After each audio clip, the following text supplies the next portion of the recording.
당신들 아버지는 그때 뭐 했나? 손혜원 의원이 지난 4일 자신의 페이스북에 쓴 글입니다. 야당 의원들이 국가유공자 심사에서 6번 탈락한 손혜원 의원의 부친이 지난해 유공자로 선정된 과정이 미심쩍다고 주장을 하면서 손혜원 의원의 아버지는 손용우 선생의 행적을 문제 삼자 이에 반발한 것입니다. 발언의 이 발단이 됐던 지난달 26일 국회 정무위원회 회의 내용 다시 보시죠. 그러면 우리 저 손혜원 의원의 그 부친 송용우에 대해서 지금 간첩 혐의가 있다는 지금 이야기가 있습니다. 그거는 혐의일 뿐이고요. 저희가 확인한 바에 의하면 어떻게 안 나와 확인을 있습니다. 했어요? 예? 그 자료를 지금 안 줘서 문제가 되는 거 아닙니까? 경찰서의 그 사실 조회 회복, 예?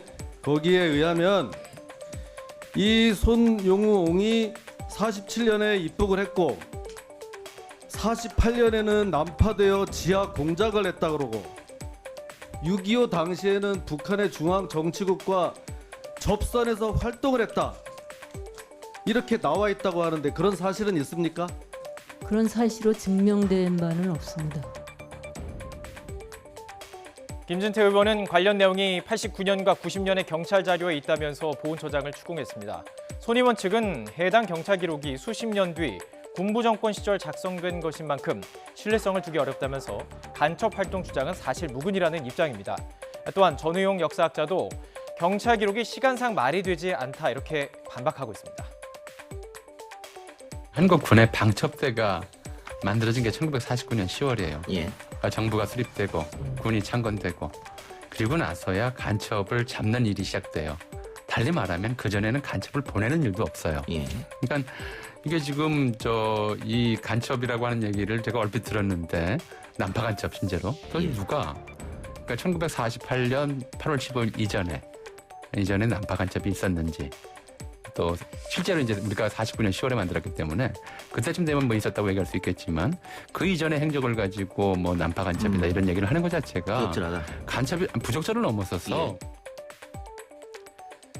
또한 손용우 선생은 해방 후 좌익운동을 했지만 6.25 전쟁 당시에 전향해서 경찰에 정보를 제공했다는 증언도 있음을 밝히고 있습니다. 손용우 선생은 독립운동한 혐의로 40년과 41년 사이 1년 6개월간 서대문 형무소에서 수형 기록을 확인할 수도 있는데요. 이 같은 근거를 토대로 무소속 손혜원 의원, 나라를 위해서 목숨을 걸었던 자신의 아버지를 물어뜯는 인간들 용서할 수 없다면서 당신들의 아버지는 그때 무엇을 했느냐며 반문했던 것입니다. 야당은 크게 반발했습니다. 자유한국당 민경 대변인은 적반하장도 유분수라며 손 의원의 망발에 애국 선열이 통곡하고 있다고 비판했습니다. 바른미래당 이종철 대변인도 논평을 통해서 손 의원의 국민무용 막말에 대해서 국회 윤리특위가 절차를 밟아야 한다 촉구했습니다. 손혜원 의원은 어제 YTN 라디오에 나와서 직접 이 내용에 대해서 이렇게 이야기했습니다.